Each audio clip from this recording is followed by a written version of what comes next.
Public voice ಸಿಂದಗಿಗೆ ಸ್ವಾಗತ. ವೀಕ್ಷಕರೇ, ನಾನು ನಿಮ್ಮ ಸಲೀಂ ಅಲ್ದಿ.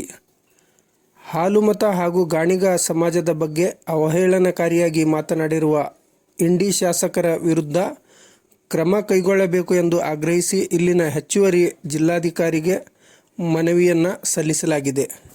ಇಂಡಿ ಕ್ಷೇತ್ರದ ಶಾಸಕರಾದಂಥ ಮಾನ್ಯ ಯಶವಂತರೇಗೌಡ ಪಾಟೀಲ್ ಚುನಾವಣೆ ಸಂದರ್ಭದಲ್ಲಿ ಎರಡು ಸಮಾಜಗಳನ್ನು, ರಾಜ್ಯದ ಪ್ರತಿಷ್ಠಿತ ಎರಡು ಸಮಾಜಗಳು, ಇವತ್ತು ಹಾಲುಮತ ಸಮಾಜ ಆಗಿರ್ಬೋದು ಮತ್ತು ಗಾಣಿ ಸಮಾಜ, ಎರಡೂ ಸಮಾಜಗಳು ಸಾಮಾಜಿಕ ವ್ಯವಸ್ಥೆಯಲ್ಲಿ ತಂದೆ ಆದಂಥ ಗೌರವವನ್ನು ಕಾಪಾಡಿಕೊಂಡು ಬಂದಂಥ ಸಮಾಜ ಮತ್ತು ಎಲ್ಲಾ ಸಮಾಜಗಳೊಂದಿಗೂ ಅನ್ನೊಂದೇ ಭಾವದಿಂದ ಇರುವಂತಹ ಎರಡೂ ಸಮಾಜಗಳು, ಆ ಸಮಾಜದ ಏಳಿಗೆಗಳನ್ನು ಸಹಿಸದೆ ಇವತ್ತು ಅವರ ಚುನಾವಣಾ ರಾಜಕೀಯ ಉದ್ದೇಶಕ್ಕಾಗಿ ಇವತ್ತು 2018ರ ಚುನಾವಣೆ ಸಂದರ್ಭದಲ್ಲಿ ಅವರು ಯಾರನ್ನೋ ಓಲೈಕೆ ಮಾಡೋಕೆ ಹೋಗಿ ಆಡಿದಾರೋ ಅಥವಾ ನಮ್ಮ ಸಮಾಜದ ಬಗ್ಗೆ ಅವ್ರ ಬಲ್ಲಿ ಅದೇ ಭಾವನೆ ಇದೆಯೋ ನಮ್ಗೆ ಅರ್ಥ ಆಗ್ತಾ ಇಲ್ಲ.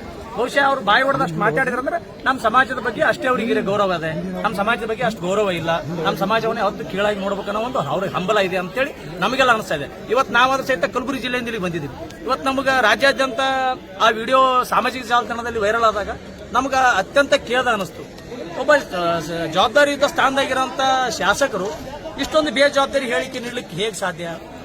ನಾವಾದ್ರೂ ಸಹಿತ ಎಲ್ಲಾ ಮುಖಂಡರನ್ನಾಗ ಇದು ನೋಡಿ ಅಂತಂದಾಗ ಇಲ್ಲ, ಇದು 2018 ಚುನಾವಣೆ ಸಂದರ್ಭದಲ್ಲಿ ಮಾತನಾಡಿದ್ದು, ಅವ್ರ ಬೆಂಬಲಿಗರು ಇನ್ನೊಬ್ರು ಏನು ಸ್ಪಷ್ಟನೆ ಕೊಡ್ತಾ ಇದ್ದಾರೆ, ಇದು ಆಗಿ ಹೋಗಿದ್ದು ಅಂದ್ರೆ ಒಪ್ಪ ಆಗಿ ಹೋಗಿದ್ರು ತಪ್ಪು ನಡೀತದ ನಂಗೆ. ಹಾಗಾಗಿ ನಾವು ಈ ಸಂದರ್ಭದಲ್ಲಿ ಹೇಳ್ತಾ ಇದೀವಿ, ಈ ಸೌಜನ್ಯಕ್ಕಾದ್ರು ಶಾಸಕರು ಸೌಜನ್ಯಕ್ಕಾದ್ರು ಇಷ್ಟೆಲ್ಲ ಈ ಒಂದು ವಿಡಿಯೋ ಹೇಳಿಕೆ ಗಂಭೀರ ಸ್ವರೂಪ ಪಡ್ಕೊಂಡೋದಾಗಾದ್ರು ಇಲ್ಲ, ಆಗಿನ ಸಂದರ್ಭದಲ್ಲಿ ನಾನು ಮಾತನಾಡಿದ ತಪ್ಪಾಗಿದೆ, ಕ್ಷಮಾಪಣೆ ಇರಲಿ, ಎರಡೂ ಸಮಾಜಗಳಲ್ಲಿ ನಾನು ಮನವಿ ಮಾಡ್ತೀನಿ ಅಂತೇಳಿ ಇಷ್ಟಾದ್ರೂ ಸೌಜನ್ಯಕ್ಕಾದ್ರೂ ಹೇಳುವಂತ ಸೌಜನ್ಯ ಅವ್ರ ಬಳಿ ಇಲ್ಲ ಅಂದ್ರೆ ಅವ್ರಿಗೆ ಮಂಡತನ ಇದೆ. ಅವ್ರಿಗೆ ಮಂಡತನ ಯಾವ್ದಂದ್ರೆ ಅಧಿಕಾರ ದರ್ಪ. ಇನ್ನೊಂದು ಬೇರೆ ಬೇರೆ ಸಮಾಜರು, ಹಾಲುಮತ ಸಮಾಜ ಆಗಲಿ, ಗಾಣಿ ಸಮಾಜ ಆಗಲಿ, ಇವರು ಯಾರ ಸಮಾಜಗಳ ಬಗ್ಗೆ ಬಾಯಿ ಹೊಡೆದು ಮಾತಾಡಿದರೆ ನನಗನ್ನಿಸ್ತದೆ ಎಲ್ಲಾ ಸಮಾಜಗಳ ಬಗ್ಗೆನೂ ಅಭಿಪ್ರಾಯ ಬಹುಶಃ ಅವ್ರದ್ದು ಹಂಗೆ ಇರಬಹುದು ಅನ್ನಿಸ್ತದೆ ನನಗೆ.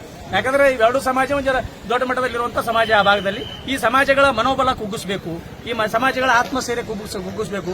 ಇವೆರಡೂ ಸಮಾಜಗಳನ್ನ ಕೀಳು ಮಟ್ಟದಿಂದ ನೋಡಿದ್ರೆ ಅವ್ರು ರಾಜಕೀಯವಾಗಿ, ಸಾಮಾಜಿಕವಾಗಿ ಎಲ್ಲಾ ರೀತಿಯಿಂದ ಅವ್ರು ಮುನ್ನೆಲೆಗೆ ಬರಲ್ಲ ಅಂತೇಳಿ ಒಂದು ಹುನ್ನಾರದಿಂದ ಹೇಳಿಕೆಯನ್ನು ಕೊಟ್ಟಿದ್ದಾರೆ. ಮಾನ್ಯ ಶಾಸಕರೇ, ತಾವೊಂದು ಸಾಂವಿಧಾನಿಕ ಹುದ್ದೆಯಲ್ಲಿದ್ದವರಿದ್ದೀರಿ, ನೀವು ಸಮಾಜಕ್ಕೆ ಏನು ಸಂದೇಶ ಕೊಡ್ತಾ ಇದ್ದೀರಿ? ಈಗ ಕೂಡಲೇ ಅವರು ಬಹಿರಂಗವಾಗಿ ತಮ್ಮ ಮಾಧ್ಯಮಗಳ ಮೂಲಕ ಇಡೀ ರಾಜ್ಯಕ್ಕೆ ಗೊತ್ತಾಗುವಂತೆ ನಾನು ಆ ಸಂದರ್ಭದಲ್ಲಿ ಮಾತನಾಡಿರೋದು ತಪ್ಪಿದೆ, ನಾನು ಎರಡೂ ಸಮಾಜಗಳಿಗೆ, ಇವತ್ತು ಹಾಲುಮತ ಸಮಾಜ ಮತ್ತು ಗಾಣಿ ಸಮಾಜ ಎರಡೂ ಸಮಾಜಗಳಿಗೆ ನಾನು ಕ್ಷಮೆಯನ್ನು ಕೇಳ್ತೀನಿ ಅಂತೇಳಿ ಅವರು ಕ್ಷಮಾಪಣೆಯನ್ನು ಕೇಳಬೇಕು. ಈಗಾಗಲೇ ನಮ್ಮ ನಾಯಕರಾದಂತಹ ದೇಶಪಾಂಡೆ ಪಾಟೀಲ್ ಅನ್ನೋರು ಏನು ಉಲ್ಲೇಖ ಮಾಡಿರುವಂತೆ ಇವತ್ತು ನಾವು ಪ್ರಸ್ತಾಪ ಮಾಡ್ತಾ ಇರೋದು, ಈಗ ಕನೇರಿ ಶ್ರೀಗಳಿಗೆ ತಾವು ಕಾನೂನನ್ನ ಲಾಗು ಮಾಡಿದ್ದು ಯಾವ ಆಧಾರದ ಮೇಲೆ? ಯಾವುದೋ ಒಂದು ಅವಾಜ್ ಶಬ್ದ ಮಾತಾಡಿದ್ದಾರೆ, ಅದೇ ಅವಾಜ್ ಶಬ್ದ ಯಥಾವತ್ತಾಗಿ ಶಾಸಕರಾದಂತ ಯಶವಂತರೇಗೌಡ ಪಾಟೀಲ್ ಅವರು ಮಾತನಾಡಿದ್ದಾರೆ. ಅವರಿಗೆ ಆ ಕಾನೂನು ಲಾಗು ಆಗ್ತಿತ್ತು ಅಂದ್ರೆ ಗಡಿಪಾರಿನ ಕಾನೂನು ಶಾಸಕರಿಗೆ ಯಾಕೆ ಲಾಗು ಆಗಲ್ಲ? ಈಗ ಸಮಾಜಕ್ಕೆ ನೀವೇನು ಸಂದೇಶ ಕೊಡ್ತಾ ಇದ್ದೀರಿ? ಕಾನೂನು ಎಲ್ಲರಿಗೂ ಒಂದೇ. ಹಾಗಾಗಿ ಕಾನೂನಿನ ಪರಿಪಾಲನೆ ಆಗಲಿ ಮತ್ತು ಶಾಸಕರು ತಮ್ಮ ಸ್ಥಾನಕ್ಕೆ ತಕ್ಕಂತೆ ಗೌರವಯುತವಾಗಿ ನಡ್ಕೊಂಡು ಈ ಸಮಾಜಕ್ಕೆ ಬೇಷರತ್ತಾಗಿ ಕ್ಷಮೆ ಕೇಳಬೇಕು. ಒಂದು ವೇಳೆ ಕೇಳದೇ ಇದ್ರೆ ರಾಜ್ಯಾದ್ಯಂತ ಇವತ್ತು ಜಿಲ್ಲೆಯಿಂದ ಕಲಬುರಗಿ ಜಿಲ್ಲೆ, ಯಾವ್ದು ವಿಜಯಪುರ ಜಿಲ್ಲೆಯಿಂದ ನಮ್ಮ ನಂದು ಗಡಿಗೆಯವರ ಏನು ನೇತೃತ್ವದಲ್ಲಿ ಮತ್ತು ನಮ್ಮ ದೇಶಪಾಂಡೆ ಪಾಟೀಲ್ ಅವರ ನೇತೃತ್ವದಲ್ಲಿ ಸಮಾಜದ ಮುಖಂಡರ ಎಲ್ಲ ಉಪಸ್ಥಿತಿಯಲ್ಲಿ ಇವತ್ತೊಂದು, ಯಾಕಂದ್ರೆ ಸ್ವಾಭಿಮಾನಕ್ಕೆ ಪೆಟ್ಟಾಗಿದೆ ಮನುಷ್ಯಾಗ. ನಮ್ದು ಹೊಲ ಮನಿ ಹೋದ್ರೆ ಯಾರಿಗೆ ಪರಕ್ಕಾಗಲ್ಲ, ನಮ್ಮ ಸಮಾಜದ ಸ್ವಾಭಿಮಾನಕ್ಕೆ ಧಕ್ಕೆ ಬಂದಾಗ ಯಾರಿಗೂ ಸುಮ್ ಕೊಡಕ್ಕಾಗಲ್ಲ. ಇವತ್ತು ನಮ್ಮ ಜಿಲ್ಲೆಯಾದ್ಯಂತ ನಮ್ಮ ಜನ ಕೇಳ್ತಾ ಇದ್ದಾರೆ, ಇಲ್ಲ ಇಂಡಿ ತಾಲೂಕಿನಾಗ ಏನೋ ಆಗ್ಯದಂತ ಏನು ಅಂತ ಕೇಳ್ತಾ ಇದ್ದಾರೆ. ಅದಕ್ಕೆ ನಾವು ಕೂಡಲೇ ಕ್ಷಮಾಪಣೆ ಕೇಳದಿದ್ರೆ ಇಡೀ ರಾಜ್ಯಾದ್ಯಂತ ಹೋರಾಟವನ್ನ ಮಾಡ್ತೀವಿ. ಸುರೇಶ್ ಪಾಟೀಲ್ ನೇದಲಿ.